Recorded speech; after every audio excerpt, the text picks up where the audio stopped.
രേണു സുധിയുടെ ചില സത്യങ്ങളാണ് ഇപ്പോൾ പുറത്തു വന്നിരിക്കുന്നത്. രേണു ഇനി വിവാഹം കഴിക്കുമെന്നും തനിക്ക് ഒറ്റയ്ക്ക് ജീവിക്കാൻ കഴിയില്ല എന്നുമാണ് രേണു പറയുന്നത്. തന്റെ കുഞ്ഞുങ്ങളെ എന്നും നോക്കണമെന്നും ഇനി മുതൽ പുതിയ ഒരു ജീവിതം തുടങ്ങുമെന്നും രേണു പറയുന്നുണ്ട്. ഇനി മുതൽ പുതിയ മോഡേൺ ഡ്രസ്സുകൾ വെയർ ചെയ്യുമെന്ന് രേണു പറയുന്നു. രേണു ബിഗ് ബോസിൽ പോയത് തന്റെ കുഞ്ഞുങ്ങളെ നോക്കാനാണ്. എന്നാൽ ഇപ്പോൾ രേണു പറയുന്നത് തനിക്ക് സ്വന്തം കാലിൽ നിൽക്കണം എന്ന ഉദ്ദേശത്തോടെയാണ് പോയത് എന്നാണ്.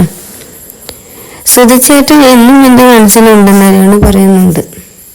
തനിക്ക് കയറ്റി തന്ന വീട് തന്റെ കുഞ്ഞുങ്ങൾക്കാണെന്നും രേണു പറയുന്നു. എനിക്ക് ഇനി ഒറ്റയ്ക്ക് ജീവിക്കാൻ കഴിയില്ലെന്നും സാമ്പത്തികമായി എന്നും നിലനിൽക്കണമെന്നാണ് രേണു പറയുന്നത്.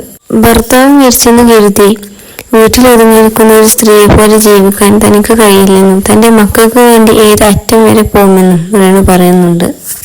തന്നെ നെഗറ്റീവുമായി വിമർശിക്കുന്നവരെ രേണു തള്ളിക്കളയുന്നുണ്ട്. അവരെ മൈൻഡ് ചെയ്യുന്നില്ല എന്ന് പറയുന്നുണ്ട്. തന്റെ കൂടെ നിൽക്കുന്നവർ എന്നും കൂടെ ഉണ്ടാവുമെന്നും തന്നെ നെഗറ്റീവ് പറയുന്നവരോട് രേണുവിന് ഒരു കുഴപ്പമില്ല, ഒരു വിഷയമില്ല എന്ന് രേണു